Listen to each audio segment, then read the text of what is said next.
Welcome to the MPN Network podcast, a podcast that focuses on interviews from various creatives, musicians, and influencers. We also share ideas and upcoming projects within the brand. Enjoy! What's up, my good people? Mr. Al Pete, the MPN Network podcast, all that great stuff. Listen, we got the gang in here. I got them. I got them up here late, but us podcasters and us creators, we kind of used to it sometimes, but we are rocking on a late tip. But thank y'all so much for hitting play and checking it out. Please make sure you subscribe to the MPN Network YouTube page and all that good stuff. And you're going to be able to subscribe to some other folks as well. So I'm not going to do no intros. I'm going to let everybody else do the intros in here, but this is my C4, my content creators for color. I love them, and they're here to rock, and we're going to have a really decent conversation. So we're going to start ladies first. We're going to let her introduce herself.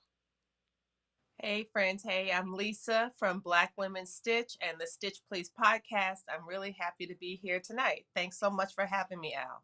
Indeed. Let's see who else. Who wants to go next? We'll go Krate. What up? I am the Krate Digga of KrateDigga.com, DJ, producer, mentor, musician, and more. Check me out, KrateDigga.com. We'll have a good time. And then next we got Mr. Birthday Man. I don't want to call no black man no boy in these times, so we're gonna say black birthday man. Go for it, my guy. Sure. My name's Dominic Lawson, host, editor, and creator of Black is America, and also serve as senior host, editor, and producer podcast at The Meadows. So glad to be here. Indeed. And last but not least, the OG, the floor director, yielding the floor to the folks. Go for it, my guy. What's up, folks? I am Shawn Smith. I am the executive producer of Drippin' in Black podcast and the CEO of Drippin' in Black Productions. It's always good to be with my peeps. Always good. Man. Always great. And I greatly appreciate y'all taking the time to do this. I know we collectively said that we was gonna do this, but I'm just glad that everybody can jump on. So I won't be holding anybody too long on this. But first off, we're here to talk about the 5th annual Afros and Audio podcast festival that occurred late October of 2023. It was in Baltimore, Maryland. It was a good time.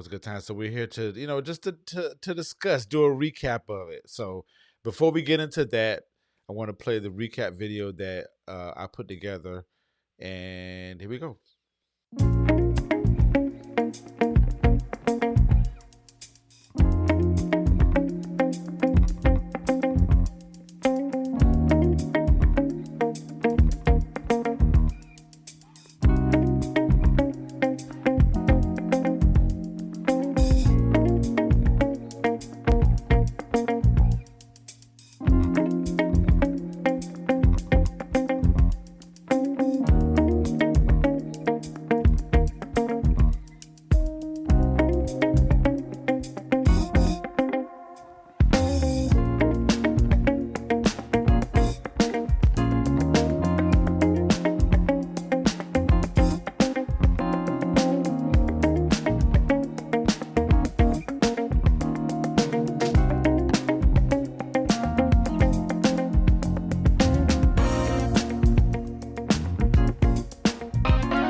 All right, and we're bike BYKE as how the Duval County folks said, back for the world the regular way. So MPN Network podcast. Thank y'all so much for tuning in. Afros and Audio 2023 5th annual recap is about to go down. So we're gonna have some conversations about that. Hitting some points. This all, before we get into it, this all comes in great support and good intent for sure. So please don't be doing no clickbait action over here, because I will report you. Okay, we're gonna make sure that does not happen over here, because we respect everybody's opinion and we just want to make sure that we can hone in on these type of conversations a little bit more in our communities, in our culture, et cetera, et cetera. Okay, so all right, so let's get into it, man. Who wants to start off on a recap? Just the first thought that comes to your brain, like the first thought about when you was at the conference. Doesn't matter what day it was. First thoughts, go for it. We'll let Lisa go first. We'll do ladies first for sure. All right. Well, I think I can. It's not just ladies first. Just I think I've only been to 2 of the 5 Afros and audios, but both times I think 3 times because one year was totally online, and I've had a great time every time, and I've learned something and walked away with some knowledge that I didn't have before every time. And so this 5th year was no exception. So I was pretty happy with the offering, and I just appreciate Afros and Audios overall. So this was my first Afros and Audio. I was excited about going, looking forward to the opportunity to see, what was going to be offered, what I could learn. I guess I should say officially for those who may not be aware, I am not a podcaster. So I approached, my interest in what would be presented at the festival from a different perspective than a lot of other folks. And then it did not at all hurt. It actually was an added bonus that it was going to be the opportunity to meet a lot of my C4 fam who I hadn't met in person before.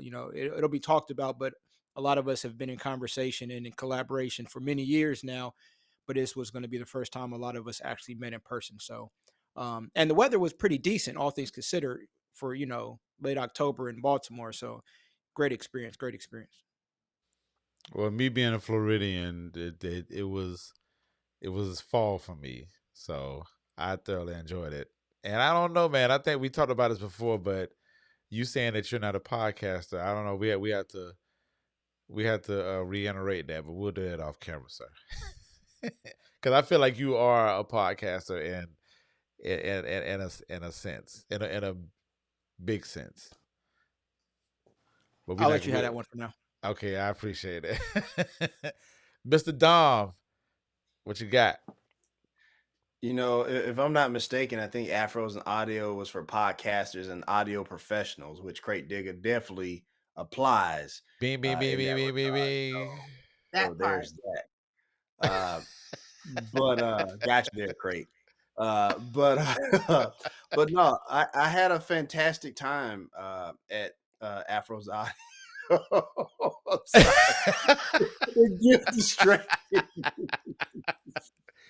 But With no, the I had tricks a great already. time in Baltimore at Afros and Audio. Like I said, like Krate was saying, it got to meet all of you guys in person for the first time and to kind of fellowship and had that time. I think I enjoyed us going to breakfast and having meals together just as much as the conference itself. So there's that. But as far as the conference, no, it was a great experience. It was an opportunity to meet like-minded individuals, people who are all spectrums of the game. OGs, newbies, people who haven't started yet, aspiring. But also people who are not on the mic as well. Like, I got to meet Experience J. Experience J is a phenomenal sound designer who I've admired from afar for a very long time. So I got to meet her in person. So that was cool. And also I got to meet my mentor, Crystal Hill there. So that was a cool experience. Definitely picked up a few nuggets here and there from some of the sessions and stuff like that. But yeah, overall, it was just a really great experience. Yeah, Square, what you got, brother? I could just say ditto and shut off my mic and stuff, but you all have encapsulated a lot of it. It was, the big thing was to meet your people. It was to meet the people, meet my people, and what my expectation was. I just wanted to laugh. If I learned something, that's great. But if I wanted to laugh, so Krate Digga always got some jokes for us, and we had a great time. Like Dominic said, the breakfast and going out to eat, and talking in between the sessions, even going and talking in the sessions sometimes, was great. I'm always the one that talked about, we need to support. So, our C4 people, we supported them as they presented. Lisa presented actually was the first real presenter. I didn't really count the video stuff. I didn't know the video stuff was happening until after the fact. But Lisa was led off the show, led off the festival. So we wanted to support that. So we did that. And we got to see Crystal, one of our other people that's in to come to talk to us in the C4 in the mornings on Clubhouse. And it was just good to see the people, man. That was, so when we talk about that, that was my battle, was separating the people from the conference. Not saying that it was all good, bad, or indifferent, but that was my biggest challenge, to separate the time I had with my people. Oh, you got to talk about Al Pete setting it off at at the party too. So we'll get into that as well. So that was one of my big highlights. Gotcha. So back to you, Lisa, being the fact that you open up the conference speaking. Let's talk about that. How was that experience? It How was was very how was the build up for it? Like, did you have any pre thoughts? Did you have any post thoughts? Like all that. Like, share that with us. So, Latrice Sampson Richards is the producer for live shows for the Stitch Please podcast, and she is an amazing planner. And so we had talked about the session long ago, and through no fault of her own, we ended up doing exactly what she didn't want to have happen. And that was putting together some things a bit closer to the deadline, which we absolutely made, than she would have liked. And so the great thing about that, though, was that I was able to like insert some images and pictures and stuff like that into our overall slideshow. I was really honored to be included on a panel to start Afros and Audios. It definitely felt like it was like a kickoff type session, even though it wasn't introduced that way. And so it was really an honor, especially after being a participant for the last couple of years, or just gradually becoming a bit more actively involved. I think I might have had an online session one time, or just going to attend and be in support. But it was a lot of fun, and to see so many of y'all in the audience after talking on Clubhouse and getting that picture after the session. My session was called Get Your Stitch Together. It was a live show, and it was about the live show that we did at this quilt convention for 4 days. It had 6 episodes, and we talked about the different roles each of us played in putting that together. So that was our topic. And it worked out really, really beautifully. And I love the photo. I will always remember the photo that Shawn took, but that Al Pete modified Oh, in that he stole. an Yes, keep going. award-winning way. Listen, we are The, not pho- going the to photo colonizer. we are not going to He keep sure did. referencing these things back to me. We're not going to do that. We're not going to do that. We're talking about all of Oh, us. so if y'all don't know, what had happened was we took a group photo, and Al Pete did not happen to be there, and absolutely superimposed himself in the front row center of said photograph, making no mention to Photoshop in the person who actually took the picture. I was like, if you're gonna Photoshop somebody, you could put the photographer in there maybe. But Al was like, no, I'm gonna improve it in this way, and we're gonna keep it pushing. Um, and then he won the Yeah, I was first about to say, then prize had the in nerve to the win photo the photo contest. contest. Then posted it with the attitude that we should have took the picture if he wasn't there. And then had Try, the audacity to win The audacity. again, Right. like to I win said, the we are not going to focus on me on this call. we're gonna Oh, we're we gonna. got some more to focus on you for sure. Don't worry about it. Oh Oh yeah. Lord, here we go. Here we go. So all right. I want to definitely talk about the type of sessions that occur, which ones you pull from. Let's talk about some sessions that could have possibly been in place that would have benefited you and or the community. We'll definitely talk about the leisure of things, i.e., like the after party, just having those moments with people, because I did see pictures where people looked like they was at the dinner, and it was people just fellowshipping. I really want to hone in on that, being the fact that we had a particular idea to do. So I would like to talk about that too, and then we'll pull from the sky on that one. So let's start off with like the sessions, because when you think about conferences, you think about sessions, workshops. Some people have uh specific ones that they want to go to, ones that they might have would have seen. So if anybody want to take the floor on that part to talk about what session they might have enjoyed or they would have seen happen. I guess I'll I start because it know. was my first Afro in audio. My bad, Dom. You want to go? No, go for it, brother. I appreciate it. So it was my first time coming to the festival. I was absolutely looking forward to Lisa leading off the festival.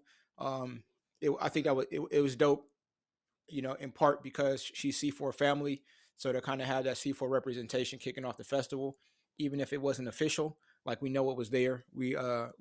So what's understood don't got to be explained.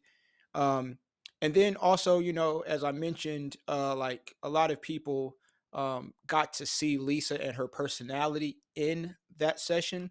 And I feel like overall, once again, that was a great way to kind of kick off our weekend of not just the festival, but our fellowship amongst each other. And us allowing to absolutely, as we always can be on Clubhouse, be ourselves, our total selves, unapologetic, whether that's unapologetically funny, unapologetically black, unapologetically corny, unapologetically award winning, or all of the above. Like we were all able to be ourselves with no questions asked, no side eye, nothing. Um, so that was absolutely a great way to kick off the weekend. Um, there was a couple of sessions that I felt like I was able to pull some things from, not being an official podcaster again. There's some things that I would have liked to have seen a bit more of, specifically things that spoke about kind of the tech end of podcasting, or some more audio engineered or audio engineering things be a bit more prominent. And then, while there was a couple of sessions that I think were absolutely important to share, um, just from someone who does kind of like production of shows and other things, they seemed a bit out of, I don't want to say out of order per se, but for example, if you're going to have a podcasting session about beginning podcasters, I would love to see that at the top part of the weekend and not one of the last sessions of on the second day. And once again, that may be a minor thing to some folks, but if I'm a beginning podcaster, and I'm being presented with all this stuff that may be a little over my head or above the level that I'm at for a day and a half, and then as the conference is winding down, I'm able to get some information as a beginning podcaster. Um, if I'm sitting from a space of being objectively evaluative of that, that may not be the best way to present that. And there may not be any magic one way or magic bullet, but those are kind of things that I kind of saw from a kind of macro level as far as a lot of the sessions went. Had a great range of topics, specifically for podcasters. But once again, I would like to see more of the tech stuff, more stuff towards engineers, towards editors, audio editors. Some people don't call them engineers. Whatever the specific terms that people want to apply, just more tech stuff is what I would have liked to see specifically.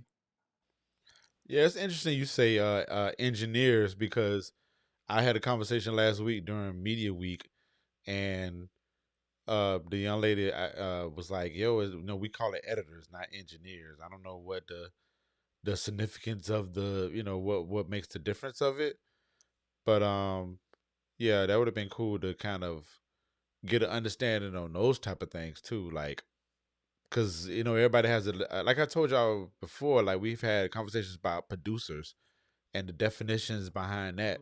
Everybody has a different definition of what a producer is and stuff like that. So yeah, man. I mean, it could be as simple as that. But yeah, Square, what you got, brother? I was going back to think about which ones that I went to, which ones I enjoyed more. I would say that one of the best description of one was the one Krate was given about audio engineering when we were sitting down someplace. So I understand that. I guess my thing was, um, were there enough um, sessions for that next group that's trying to go to that next level? And that was my would have been my concern. Yes, we talked about monetization, and we all have a different viewpoint on that. You know, I try to run and close Al's ears when those topics come up. Um, I grin and bear it because it has not been a major um, part of what I do, but it needs to become a bigger part. So I do listen, and I am trying to put those things in, but um, it was cool. It was cool, but I think my biggest thing was the people, and I think um, the sessions gave me a glimpse. Like I said, when you talked about Lisa, Lisa was Lisa. Lisa is Lisa. Lisa is unapologetically Lisa, and You're that welcome. was cool, right? And and everybody from our group was definitely authentic. They were themselves, and they are who they said they were. So that was great.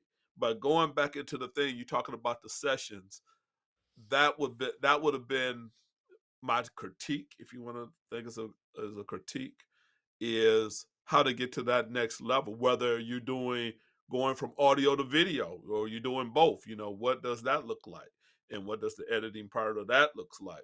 Um, it was just a couple of things, and I'm gonna say this quietly, shh, because my everybody know my statement. If something's missing, you're supposed to be doing it. So and we've had that conversation too. We've seen these things. We could sit back, critique it, give it warm feedback, but give it cool feedback as well. Right. But then what are you going to do about it?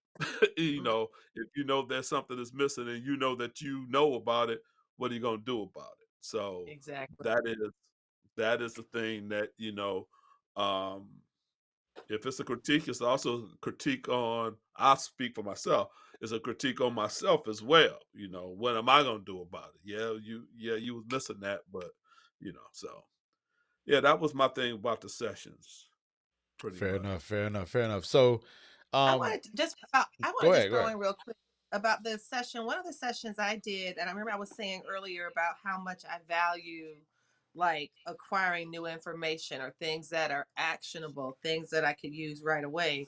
And I have to say that one of the sessions I took, it might have been the Sunday session with Akila Thompson. She does the SEO stuff, but she had done a workshop on AI tools. And I've got a ton of AI tools, way more than I could possibly effectively use. But she showed me, look, as part of her presentation, it felt very much like here's an easier way to expand the content you already have. Here's an easier way to, write social media captions, or, create threads or things for LinkedIn, like things that I just don't have capacity to do for every single episode every week for all the platforms. And so I really appreciated that and felt like I left with something that would help me go to the next level. And so I guess it does depend on what you need to get there. And so I think for me, I felt supported by um, the programming that I attended, and even the ones that were not like, you know, and this wasn't as tech heavy. It wasn't tech heavy because it was like, here's what I've done and this is what worked for me.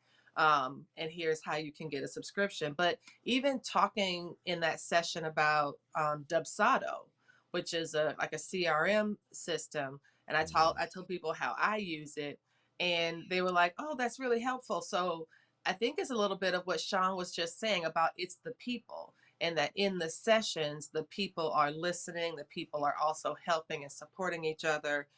We're listening to the session leader and supporting what we're learning from them, but it feels really just very fruitful. And so that was what I got out of, at least out of that session in particular.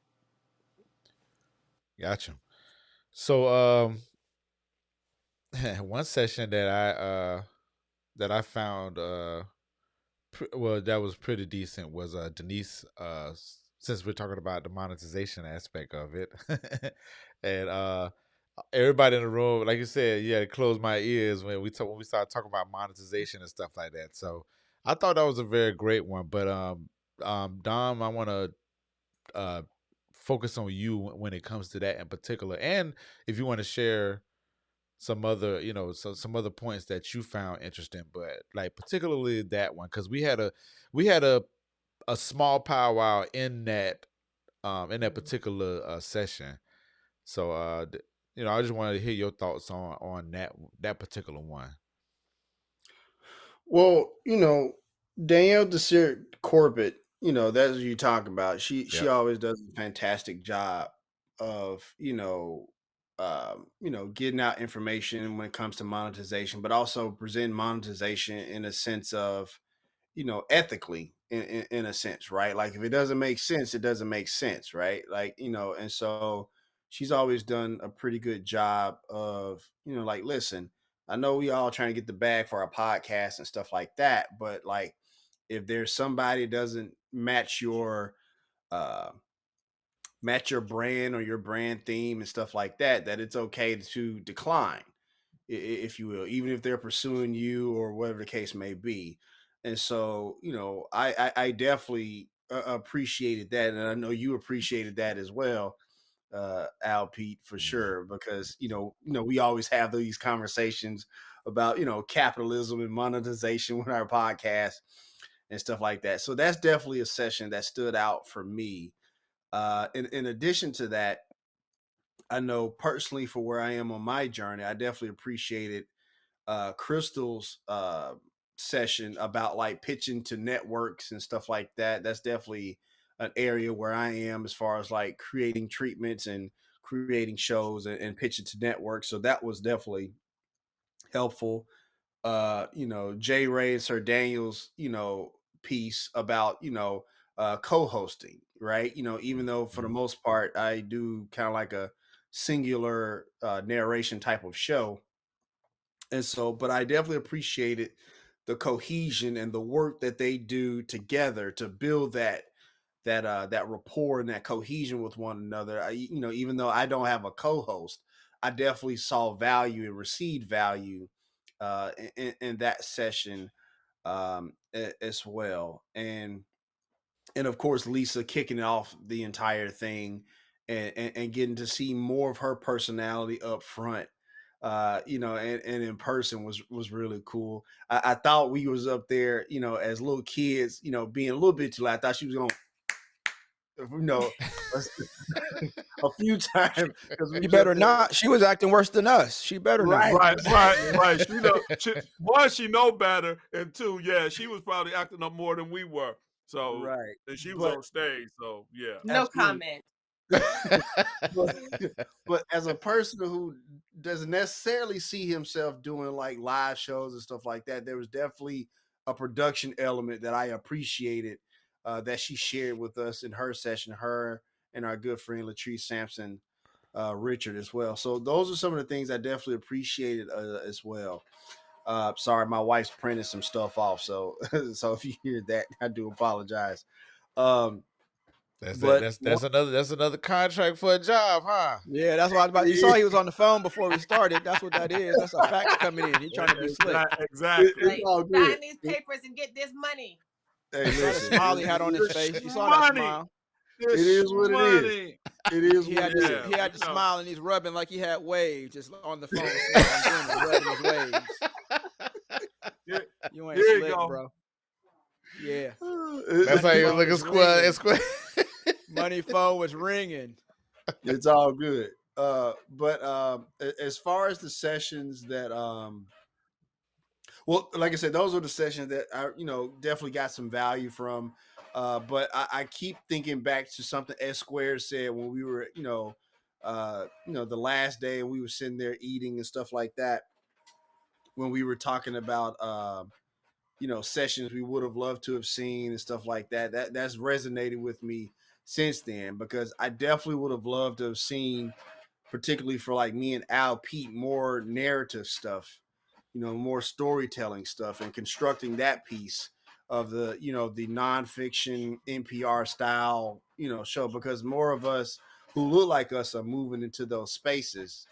And so, but like S Square said, if it's missing, then clearly you should have had my black ass up there doing it. Right. So there's that piece. But I think, and I think Craig kind of alluded to this earlier.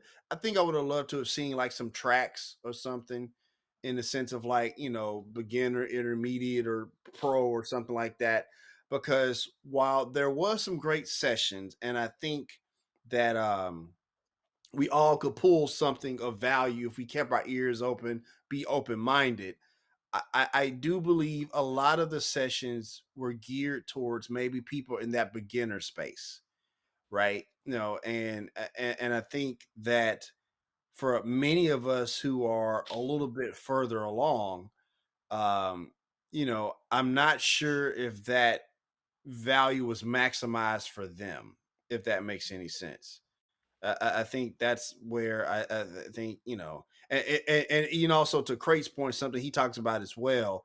There was a lot of surface level explaining with some of the sessions, but not a lot of meat and potatoes in some of the explanations and what they were trying to share.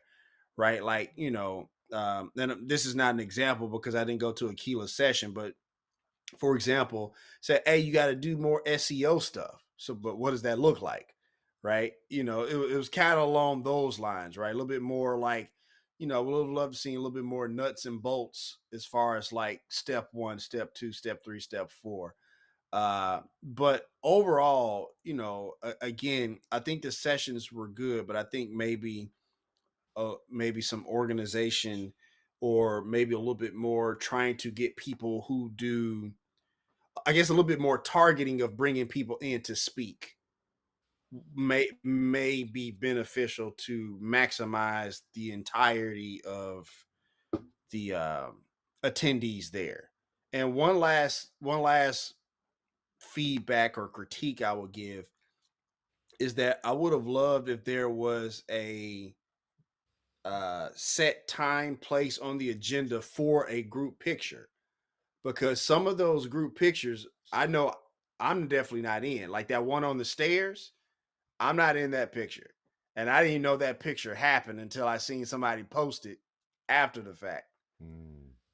And so I think, if that's something that's of importance to the conference, then I think something like that should have been scheduled, if that makes any sense.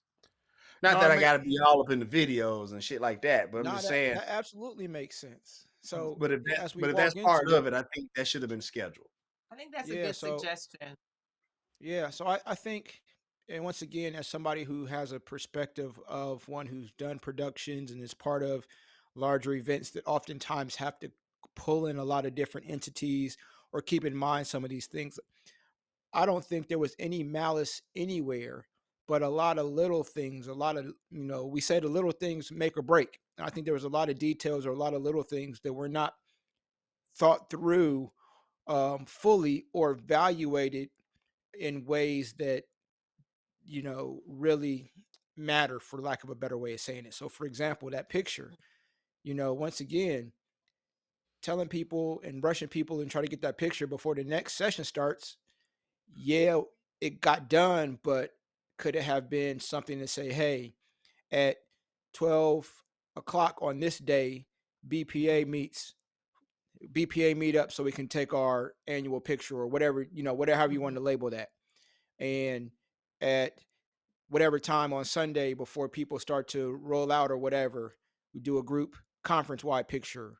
And then, I think part of that, and I don't, you know what they say about assuming, but I think part of that is certain things may not have been.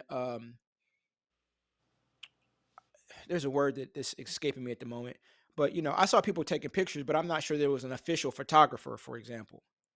So if you don't have an official photographer, then you may not have somebody who just has that kind of mind state and that perspective off rip, you know. But if you have a professional photographer who may know, like, all right, well, we got all these groups, we want to get group photos. How can we best organize that so I'm not yelling at 30 people or 50 people or trying to, track down 50 people and make sure everybody's part of it, yada, yada, yada. Um, or if we're going to take a group picture, where's the best place to take it at a certain time? Because, as we may speak about, you know, the lighting in that lobby space wasn't always conducive to, for example, the step and repeat with the selfie wall that was set up. So if you got there at the right time, that light was coming in that window, and you was looking like the second coming of Jesus. And then at the wrong time, you was looking like a strobe light, honey. So you never know. Like depending on once again, that's just an example of how those little things may make or break the experience. And there's not always a fix per se for everything, but those are things that have to have, in my opinion, a certain level of intentional consideration because, like you said, you ain't gonna cry in the car about it. But that if this festival meant enough to you, and depending on what your situation was over the year, or getting there, or being able to be there in your experience, not having that picture to take home with you may mean something. Or you could do like Al Pete and just stick yourself in the front. Like that's what Al did. I feel like, that's he's clearly set No up pants and all. Well, I can't say no pants. a, It was no legs and a all. rule, But a yeah, rule. just Just jump in the front. It was just my But I shoulders. but what I think is cool is I think that picture it came from community. It felt like a spontaneous thing that said, "Hey, we're all together. Let's get a picture before everybody leaves." Lots of people I think had left already even before that picture was taken. Um, and so I like the idea though of saying, "Let's schedule it." Or let's schedule two. Let's schedule some on Friday when people first get there, and then let's do it on the last day. That kind of thing. It feels like an opportunity to kind of to have places for us to kind of a reason to kind of gather, to see, because I thought that the one on the stairs looked really good and it was really interesting and you could see everybody and nobody was blocking anybody else, and so it seemed really like a thoughtful location for a photo. So I don't know if it was pre-planned, but it felt like an organic thing that a few people were just like, oh wait, you're leaving, let's get a picture, let's get a group picture, and then the idea got bigger and bigger, and then the picture came, but it was not something that was planned. And Dominic, the way you describe it, um it becomes an example of something that was organic that could be incorporated into regular programming.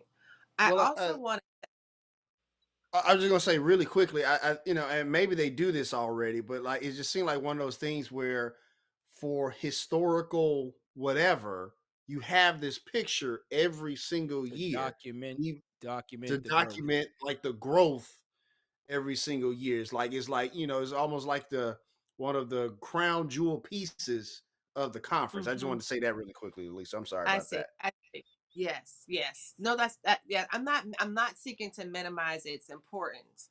I think I'm seeking to say, yes, it is important. And yes, even if this was something that happened organically, it could be even better if it was something that was scheduled. And 100%. then everybody would know to kind of plan, they would have the time available, because there were some nice like 15-minute breaks in between sessions that could have been an example of a time when everybody was out and could have come to assemble for a group photo. I also wanted to mention too about some of the technical classes. I think those are still available to us. We just haven't looked at them. Well, at least I haven't, speaking for myself. And that's all the digital offerings they had. And I do think there was someone, for example, I'm really interested in learning more about Descript. There was somebody who offered on the virtual version of the conference a walkthrough of Descript and how to do basic things. And my hope is to go watch that video and then learn more from this person to see if he can do some consulting or one-to-one.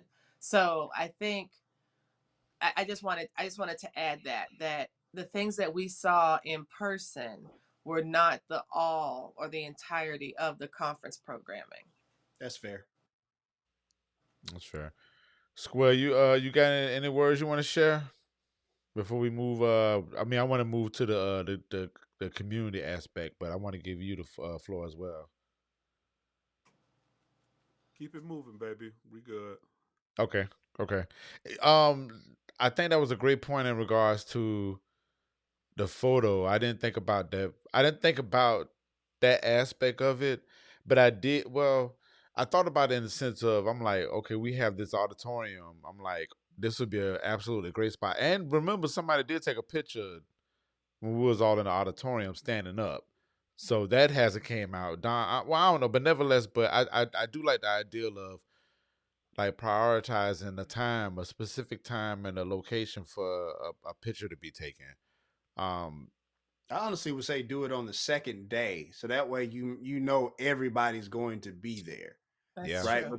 Because some people were starting to leave like super early on Sunday. You know what I mean? So I would Yes, say, that's a good point. yeah, yeah. Like And Saturday and afternoon, yeah. everybody's yeah. pretty much. So I wanted Or to say this too as we move through, if real quick, Al. okay, go ahead. Go And ahead. part of this, once again, I got to be fair and say some of this is kind of hindsight, uh, One or hundred after the percent. fact by accident. But Mm, one of the things that a lot of people shared when they talked about what they got from the conference as we were closing out, the phrase family reunion came up a lot in people's that's conversation about how the festival felt. To that, if you really think about it in a holistic kind of context, once if you go to a family reunion, what's one of the things that is absolutely mandated to happen? You have to have that family picture that has all the generations from the just born last week to the 100 plus old matriarch or patriarch of the family. So once again, yeah, it's just a picture, but no, it's not just a picture. Yeah, It speaks to the growth of the festival. It speaks to, who was present. And I don't want to at all bring the energy into it, but the fact of the matter is, some folks who are at the festival had lost people within the past year. There's possibility that some folks who were at the fifth annual will not be able to return to the sixth.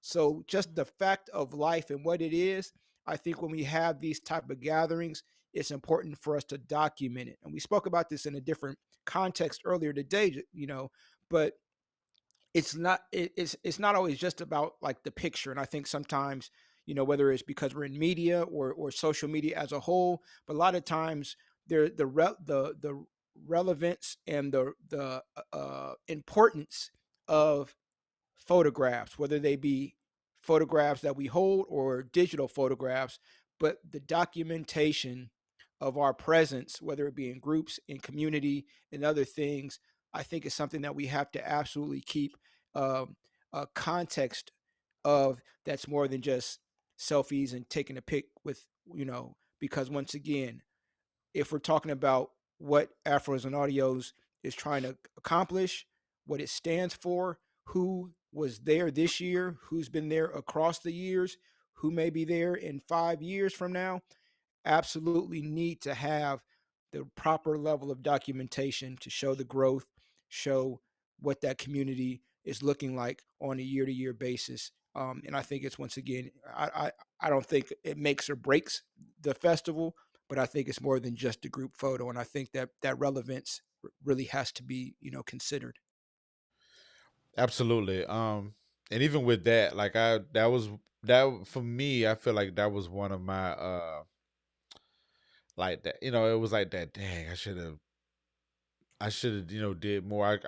I feel like I could have stepped up in that realm.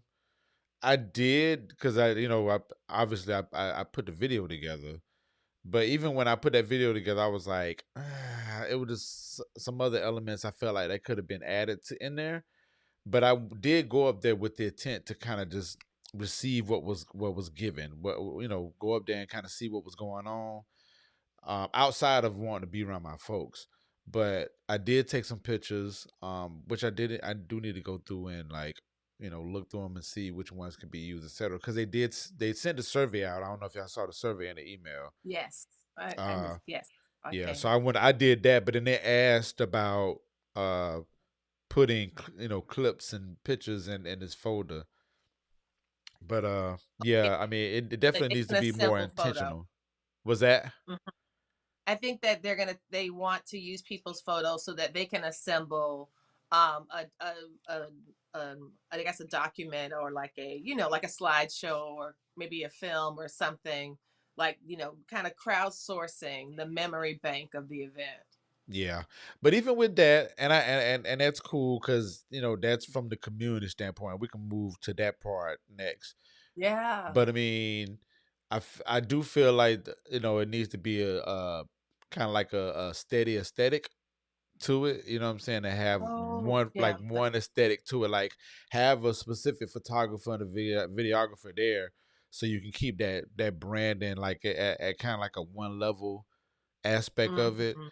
Um, and I felt myself stepping into it a little bit when I was there, but I was like, I did come up here to relax and to work as far as DJing, but Right. um, that would be cool to see going forward as well. So, Mhm. but Mhm. nevertheless, we're gonna move forward because we're at the 46 minute mark, and I'm not trying to have y'all on this call too long, but I definitely want to speak on the community aspect of it. It's safe to say, and I'm not speaking for everybody to that degree, but I feel like the community aspect of it was grand. In my opinion, I felt like it was very grand. It was definitely family reunion ish. Um, Even meeting y'all for the first time, like I did not feel like it was no stranger action to it. You know what I'm saying? Like I remember when I walked in the room or whatever, and then I walked in like it was just like Clubhouse. Like when I got there, I got my badge, and I went in the session, and I everybody in there. It was Sean. It was everybody. I think Lisa wasn't in there, but I walked in like how we walk in Clubhouse. Like how you get in there late. You know what I'm saying? You just kind of get in and you sit down. What's up? What's up? What's up? And you kind of get into the conversation. Like it was like that in real life, completely real life. And then when the session was over with, like we dapping each other up, like. Like we saw each other last night, you know what I'm saying, or like last week or whatever. And even with the people outside of like our circle, it was just this full-fledged community action or whatever. So I'm gonna start with Sean on this because I just want everybody to go around and talk about just the community aspect of it. I feel like that was like the top tier thing. Well, for me, top tier in my book. The community part was just like there. But Square, go for it. Um, you're right. I think it was there, but I said this before, and I'll say it again. Is that I didn't feel it from the beginning, but when you set off that party, that was the thing that brought because people had their little chunks of people that they hung out with. That was the thing that brought it out to everybody. You know, I met my Detroit people, for example. It was that was to me was the change because the energy Sunday was different than Saturday, early Mhm. Saturday. You had the other stuff, yeah, you met people and stuff like that. That was cool, but you were cool Sunday. Mhm. Because they had a good time, because Al did his thing. Um, and that you might say, Mrs. Sean, you over exact. No, it was even if it was just for me. Let me speak for Sean. Even if it was just for Sean, I felt different afterwards. I felt different afterwards. So yes, I was going to That's talk. interesting you I, say that. I mean, well, I ain't gonna say it's interesting you say that. I mean, I definitely peeped that. I didn't go into Sunday with that and with that intent, but it did feel a little bit lighter. But I thought it was just because we just had got the first day out of the way. I didn't think. I didn't contribute that to the after party. So let me say this because you weren't there yet. Friday night or Friday evening, there was like the kickoff party or whatever, and I was debating if I was going to go. S Squared, Dom and I slid down. We went down there together, saw Crystal and many other folks started making. Some folks, were folks that had, you had either met in digital virtual space and then you were putting a name to a face and shaking hands. Some people were new people that you're meeting. But Friday night was like the first chance to socialize, and I had varied experiences in that space. Saturday, it was cool. It had varied experience from the social slash community aspect, both in the context of the C4 folks and folks that I was meeting for the first time. Saturday night, you know, changed it.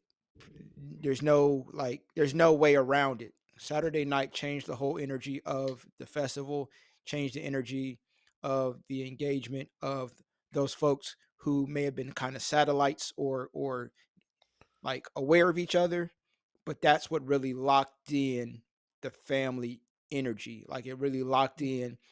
It's kind of like if you go through something with a group of people, even if y'all go y'all separate ways, that experience, like, there's a bond based on that experience.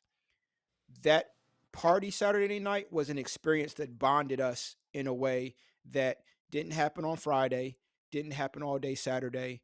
It happened Saturday night, mainly 99.9% because of what you provided and the energy and the environment that you set. So going into Sunday morning or even Saturday night, because you got to remember, like we were downstairs talking for a while. There was a group of folks still went out again. Lisa took her tricycle or whatever, her knee scooter or whatever Sure you want did. to call it. Yeah, I sure did. she Me and my broken knee went to get something else to eat. yeah, they was she was Sure did. drifting through the streets of Baltimore, uh, Hmm. getting her Fast and Furious on.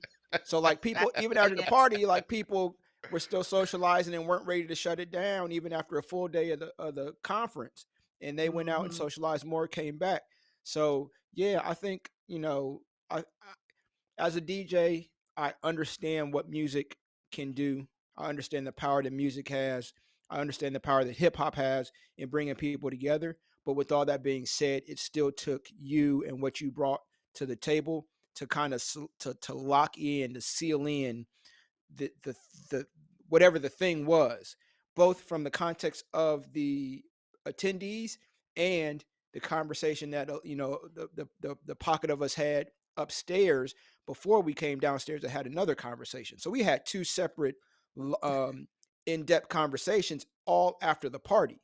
And Mm. once again, I think in part those two conversations and what was talked about and how I don't want to say how honest because that infers that there was a lack of honesty before, but the depth of the conversations, I think in part was because the environment and the experience that you provided through the party, it put us all in a different space.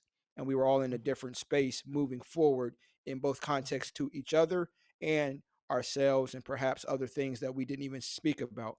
But yeah, man, you know, it was cool. Once again, it was cool to hang out with my dogs, but you know, Al set it off.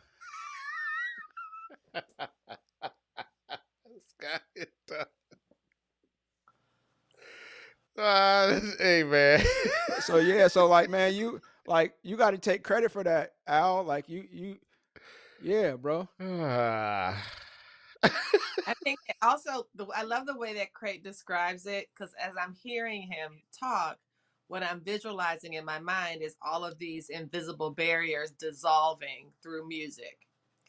Um, and being able to, all whatever different segments there may or may not have been, those, when you're on the dance floor, or when you're listening, or when you're talking, the camaraderie, and that you created such a vibe, that it was really very warm, and just and fun, and just a really good time. People just I just felt really, I really enjoyed it, and I enjoyed sitting at the table with y'all and hanging out, and I loved watching Krate watch Al, and it felt very much like watching an artist appreciate the art of another skilled artist. And it was like it was totally different. Like what Krate was listening to and what our was listening to were two different things entirely. It was the same songs, but two totally different experiences, and that was something that was fun to see. Yeah, all respects on that, man. I mean, that definitely was in the back of my head. Some like because I thoroughly respect Crate's DJing skills and him as a person. All the things. So that was definitely in the back of the brain when I was working. So yeah, that was cool to do that for sure, and to put on for y'all too, man. Like that was in the back of my brain as well. Like, man, I'm finna put on for my C4 folks. Like, I'm like, all right, we finna get busy. You know what I'm saying? I really want to represent what all the conversations we talked about, and um, you know, that shift. You know what I'm saying? And I'm thankful that y'all that I played a role within the conference in that manner. I don't take that lightly at all. I really don't take that lightly. So, what you got, Dom? You got something for us? I mean, obviously, echo the same sentiment as everybody else. Um, it was interesting as far as the community goes. I was always very excited to meet all of y'all, like, because I flew up from Atlanta. I was like, man, I'm about to see my dogs now, man. I got this work shit over with. I'm about to go see my dogs in Baltimore. You know what I'm saying? Damn, I shouldn't have said that. I knew Craig was gonna pull that shit up. I like, man, I'm about to go see my dogs in Baltimore, man. And so I remember being at the airport, the Baltimore airport, super excited and stuff like that. And then I think the first time I saw S Squared and Krate in person was like in the hallway, that long ass hallway of that hotel. It's like, hey, there's my people right there, man. And so, and then to get to hang out with them and stuff like that. And I met Lisa at the event that Friday night as well. And it's funny what you were saying earlier is like we got together, Al Pete, and like it was almost like we had been just saw each other last week. Literally, the first time I laid eyes on you, using the hallway looking for the session, I was like, "Hey, we in here," as if like we in here, like as if like we've been. It was like the first day of sophomore year, and we had to spend Right. all freshman year together, and been gone all summer, and this is the first day of school. It Yes. really did. And Yes. It really the did little feel that rascals way. is back together. Right, Yes. exactly. It really did feel that way. And I was gonna say this earlier, but like that leads me to the last day, man. I remember feeling really sad because like bit by bit, people started leaving. Like Lisa left first, I think, and then all four of us, Al, P, S Squared, and Crate, we was kind of like lingering, because we went and got something to eat and stuff like that. and then S Squared and Krate left for the airport. And then Al P, man, I was standing with Al P waiting on the Uber and stuff. And then he left. It's like, damn, man, it's like the last day of school, everybody, or the last day of summer camp. And everybody got to go back to class or something, like, so it was a little sad, I admit. But I have to admit, I don't think I would have been as sad, because I know we was talking about Al Pete and his set, bringing everybody together and stuff like that. But I think it made each one of us even closer in that regard, because I think we all rallied around Al Pete to see him in his element, to see him, yeah, do his art. You know what I mean? And I think we were just sitting there in awe. And to Lisa's point, obviously we didn't see it the same way Krate seen. He's seen it a little bit differently, but I was just like, this dude is fucking phenomenal. Like, this dude is in his element. Lisa over there in the cut doing her thing and dancing and stuff like that, with the broken cast leg. and all. That's right, exactly. She was over there doing her thing, right? And so I think not only did it bring us as the conference together, it brought us as the C4, the collective, even closer together. Even that moment where I thought the hat was gonna have to come up, but hey, it didn't come up, so it is what it is. So. Yeah, that yeah. But it is what it is. Note to audience: do not tell the DJ what songs to play. Public service announcement: DJs right, do not accept requests. Not even if you give them $1. Like, I tried to give Al a whole $1. Right. Yeah, and even that moment where we all was trying to get you to play that Christmas song, you know what I mean? But it was just those little subtle nuances and intricacies that, like, really brought us even closer together. And I loved every moment of it. I didn't want it to end. I'm not gonna lie, I didn't want it to end. But as far as that night, man, you really did do a service, not just to the C4, but Afros and audio as a whole. And I don't know if because remind me, and I hate to go back to the picture. The picture happened on Sunday, right? Yeah. I'm not entirely sure that picture happens organically, like Lisa was talking about, had Saturday night not happened. Right, to try to encapsulate that moment. So again, brother, you cannot, and we will not allow you to discount the input and the impact you had on the entire conference, because it is noted and is undeniable. Through that. That's all right. facts. Well, for the road, for my dogs. There we go.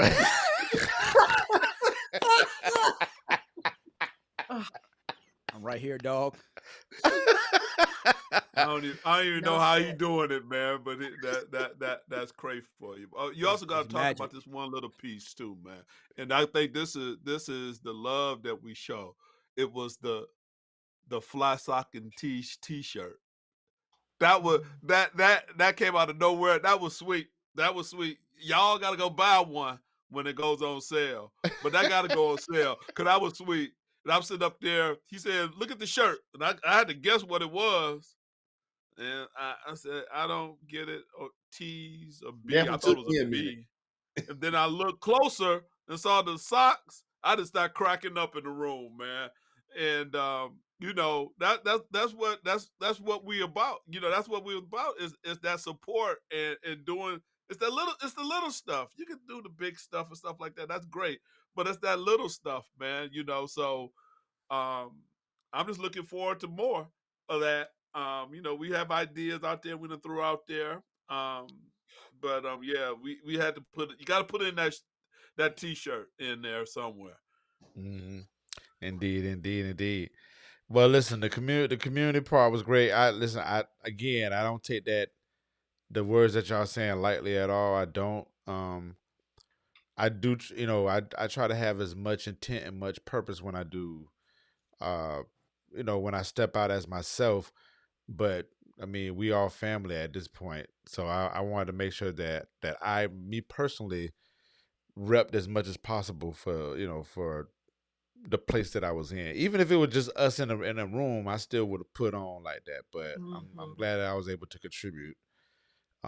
and be a big contribution to Afros on audio in that manner. So we'll see, man. Hopefully next year they'll bring me back. We'll see. That's really good. I hope so too. That's the deal breaker. If Al ain't coming back, I ain't coming back. Man, don't say that, cause you have everybody saying. looking at this video like, man, I'm with Krate on this too. So listen.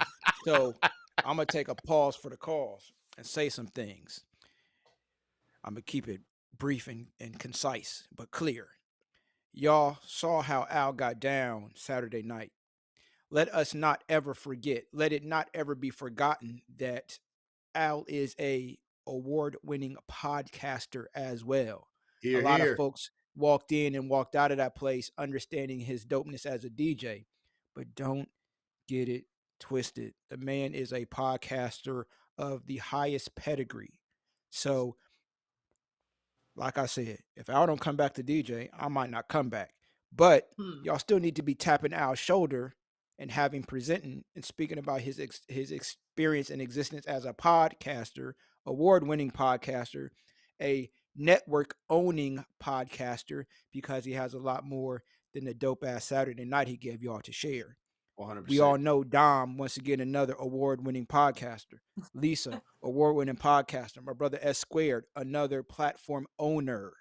So I say all that to say the C4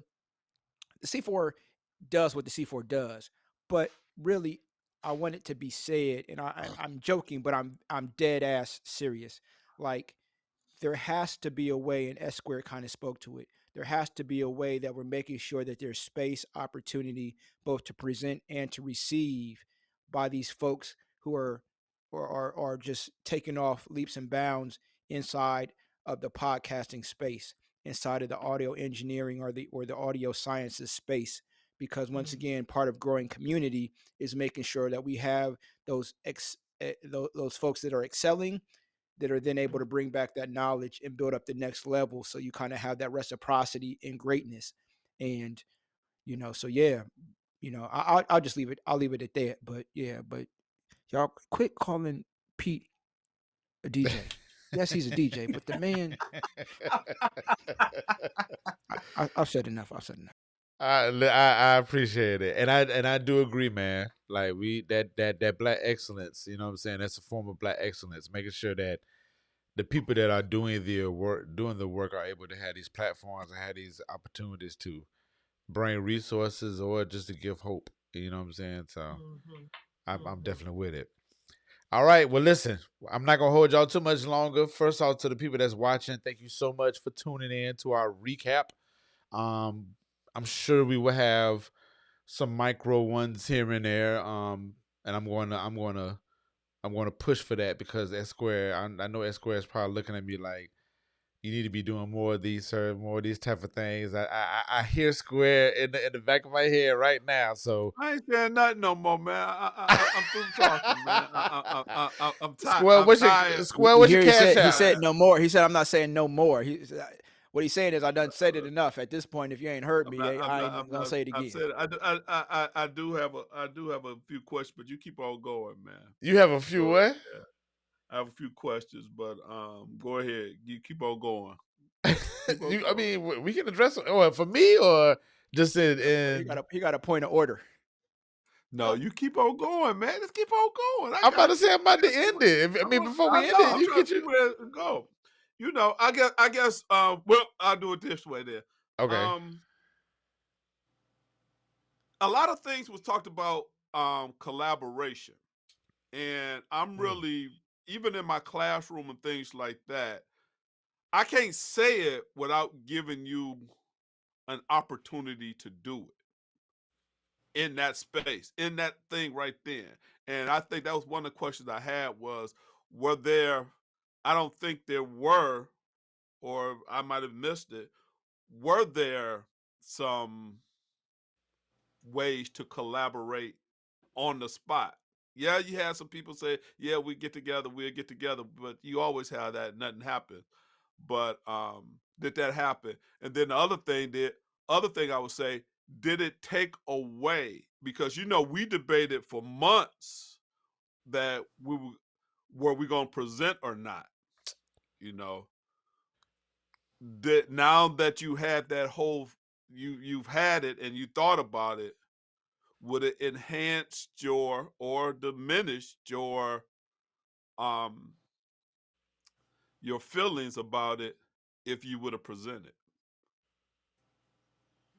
That's funny you say that because I was thinking that mid show that there is a small wish that we would have done the community thing, that the idea that we talked about.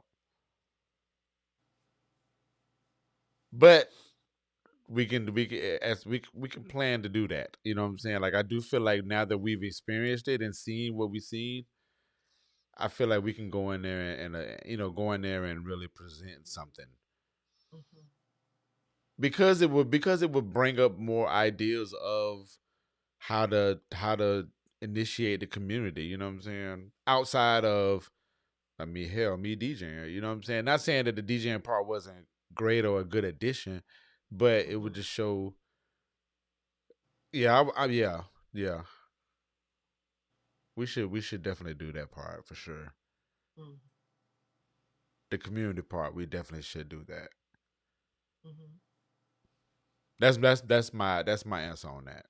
If anybody else Mhm. got something they want to add to that, but and real quick, it wouldn't have hurt at all if we would have done it. You know what I'm saying? If anything, that would have been the big enhancer. That that would have really enhanced. You know what I'm saying? Like it's almost like I mean, Crate understands this analogy that I'm about to say, but like you educate people through the music. You know what I'm saying? Like we can still have fun and make it fun, but like you have your pockets where you want to educate people. Like, look, this sample came from this, blah blah blah blah. But we still Mhm. dancing in the process. Like somebody on the dance floor, like drinking, like, oh my god, that's James Brown, and it's like, nah, that's somebody else. Da, da, da. But it's like we still having fun, but it's still like this educational piece that connects it all together. So Mhm. Yeah. yeah. So I guess I'll say it a different way, or from this perspective. I think that a lot of folks may have seen the synergy amongst us or C4 without being able to define or understand or know what it was. Mhm. Um, and I don't think we were the only group of friends or close knit folks or what have you.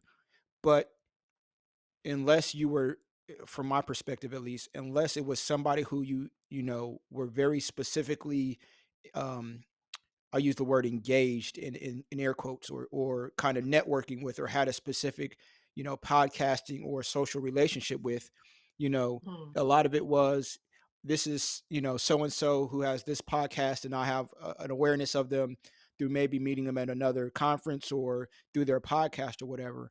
Like, we Mhm. seem to be the only group that really had a bond that cut through, generally speaking, the fact that we're media creators. Like, we have an Mhm. awareness of each other's families, some of our histories, what we've done, where we've gone to school, all these things. So Mhm. I think that our bond was very palpable, but couldn't be defined. People didn't know how or what to describe it or define it as. Mhm. With that being said, I think, had we had that board, or that committee or presentation, or whatever term you want to use, panel, I think it would have been able to put a definition or a concrete understanding for some folks to really see, like, okay, these folks, when they talk about community, I can understand, and I now have a Mhm. concrete understanding of what they're talking about, because these aren't just folks who are buddies and friends and whatever. Like, they have built a community across many, many miles, across many, many years, across many, many conversations. And the Mhm. fact that they're just now meeting each other in person, but you can Mhm. still see and feel quite clearly the bond they have.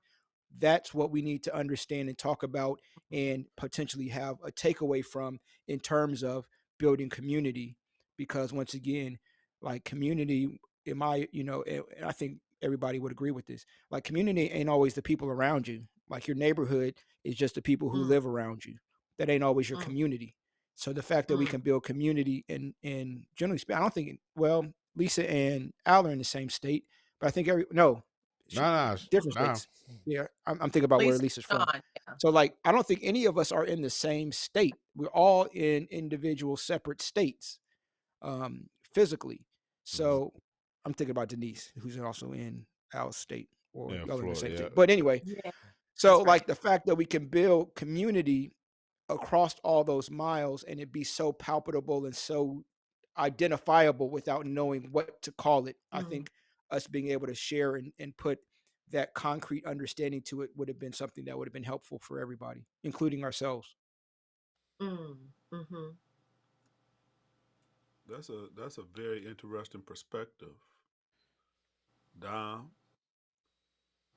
you Mm-hmm. got something to say? You about to say something, Dom? My bad.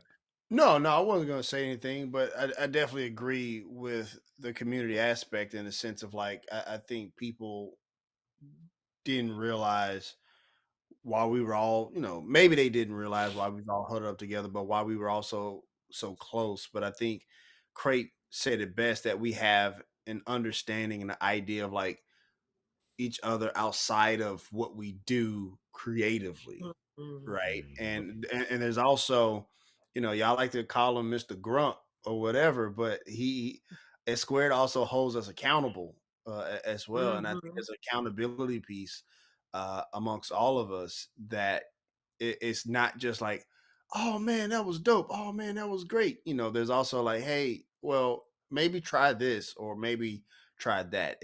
There's an aspect of substance within our Yes. relationship that I think that is pretty undeniable.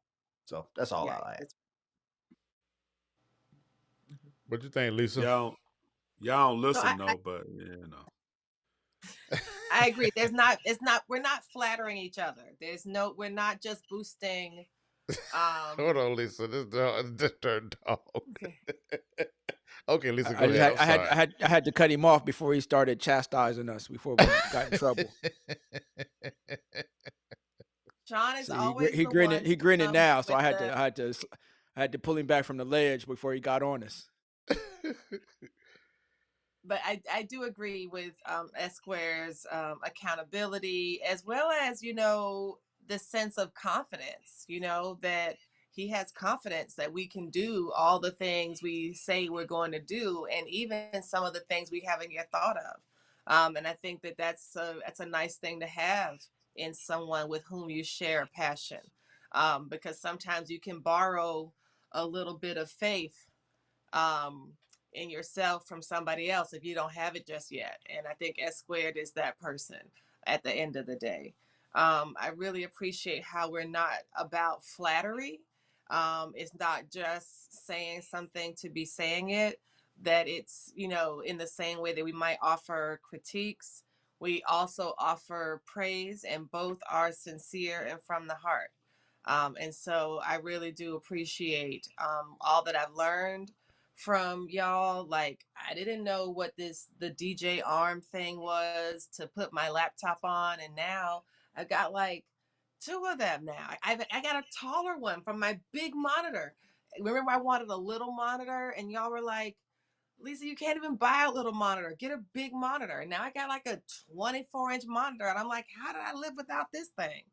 So I've learned so much. And so I'm just really glad. And I think that it's never too late. Like, if you wanted to apply to do a session next year, they're already accepting applications. I thought they said, unless I'm confusing that with the BPAs.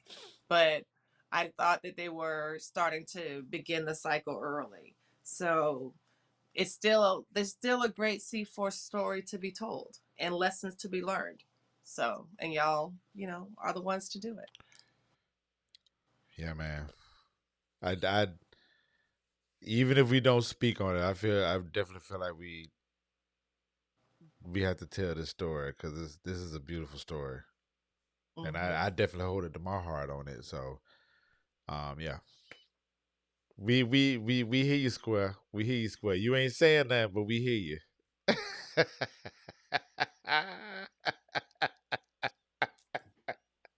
We hear you, sir. So, all right, for real, we finna get off here.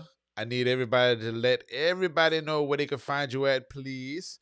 You know, the shows, the websites, social medias, all that stuff. So give it to us. Lisa, starting with you.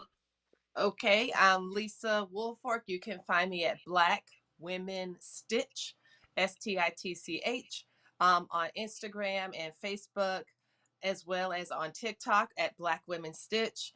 And you can find the Stitch Please podcast on the blackwomenstitch.org website, Apple Podcasts, Spotify, Pandora, Alexa, Audible, anywhere you get your podcast, you can find the Stitch Please podcast. New episodes drop every Wednesday. Indeed, indeed. Squirrel, what you got? We can be found at the Drippin' and www.drippinandblack.com. On social media is at DIBK20. That's DIBK20. That's the short version of Drippin' and Black. And we drop Tuesdays. I might take a break after this last episode, after I drop this last one, but because we got to take care of some of the business stuff. And when you run your own thing, you know, you have to you got to do what you got to do. So we will see. But as of right now, might take a small break to take care of trademark and all that other stuff that comes that we don't that's not talked about a lot in podcasting, but it's still there. Absolutely. So that's us. Absolutely. Dom, what you got, brother? So again, Dominic Lawson. You can find me on LinkedIn at Dominic Lawson, DOMINICLAWSON, and also on Instagram at The Real Dominic Lawson. You can catch my two shows that I do for my employer, Meadows Behavioral Health Care, Beyond Theory at beyondtheory.com, and also Recovery Replay at recoveryreplay.com. And then also the farewell season of Black is America does begin on February 1st, 2024. You can check out that podcast, the first two seasons on blackisamericapodcast.com. Love it, man. And again, happy birthday, man. Well, we appreciate you jumping on your birthday to to talk about some podcasts and stuff, man. That's dope. We greatly appreciate you, brother. No worries. Yeah, man. And last but not least at all, my man Krate, what you got, brother? What up, what up, what up? 24/7, 365. You can catch me on kratedigga.com, KRATEDIGGA.com. We got music, tutorials, videos, seminars, documentaries, and much more. We just dropped a new mix entitled Dusk. We just set our clocks back an hour, so I just dropped an hour mix. So you get that hour back if you need it. Head to kratedigga.com/music for the mix. Working on a seminar. So we always dropping something, but once again, you enter the Krate Digga universe via kratedigga.com. All places, all things Krate Digga can be found there. Indeed, indeed. And quick shout out to the C4 family. The folks that couldn't come in because I was only limited to like 4 people. That's weird, but whatever. But shouts out to Jen, shouts out to Denise, shouts out to Sean Connors. Who am I missing? Sambaza. Crystal, yes, Crystal, yes. Ty, yeah. Oh man, yeah. Roth every 4 years. Roth is like a leap year.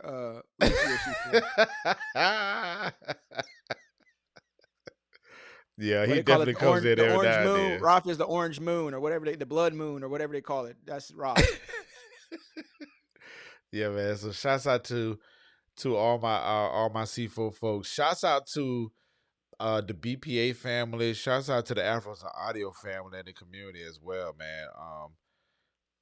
All the people who I've met, all the people who I've known for a minute. It's too many y'all to name, but just shouts out to the community. And shouts out to being Black in this podcasting space. I love being Black, and I love being in this podcasting space with y'all, man. It's pretty dope. So, and be on the lookout for some other stuff too. I hear Square I hear Square right here, y'all, right here. But I'm gonna be. I ain't saying nothing, man. I ain't saying nothing. I ain't saying nothing. You ain't gotta say nothing. But listen, He's turned you into his conscience. if I do take a break, I am going to do impromptu. We got some other stuff that we ain't released yet. I will release impromptu if I take this break. I might not have a choice in the matter.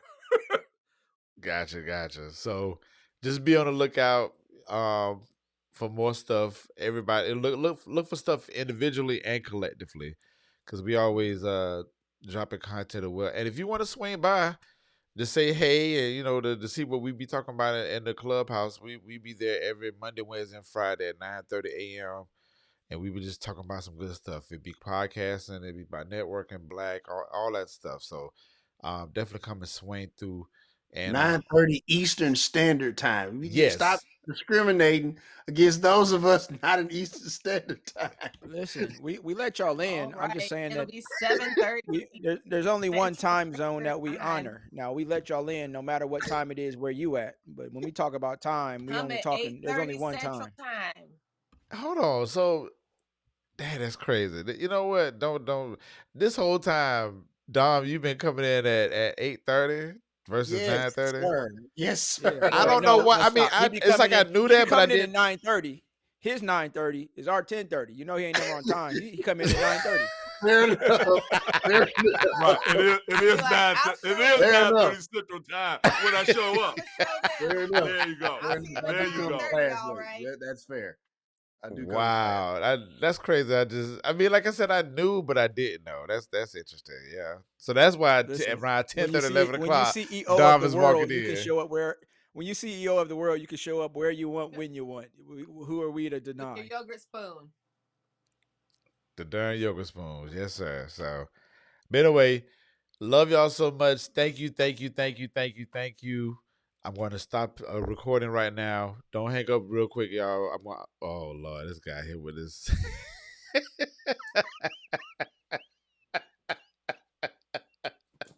I think the only reason he has Ecamm is so he can play memes. I don't even use Ecamm, but y'all How got are me you out playing here. the meme? Listen, He broke the Lisa. system. Listen, yeah, there's so many things happening over here. Maybe I'll do Afros and audio. Maybe I'll do some of the Afros and audio next year for you. I'll tell you all about it. Oh, man, that'd be dope. We gonna hold you to that, Krate. All right. OBS As long as King. you come in, as long as they call you the DJ, it's up to them. All right, fair enough. And shouts out to Talib as well, man. Talib and the whole Afros Audio team as well, man. We honor you. We Absolutely. appreciate you and Bravo. everything. And It's a lot of work. It's a lot of work, yes. So maybe that could be a micro episode that we have in regards to this. But in the meantime, we are out of here. Thank y'all so much. We will see y'all later. Thank you for listening to the MPN Network podcast. We hope you enjoyed the show. Please visit our website at www.mpn-llc.com and follow us on our socials at MPN Management. Building but becoming to the top.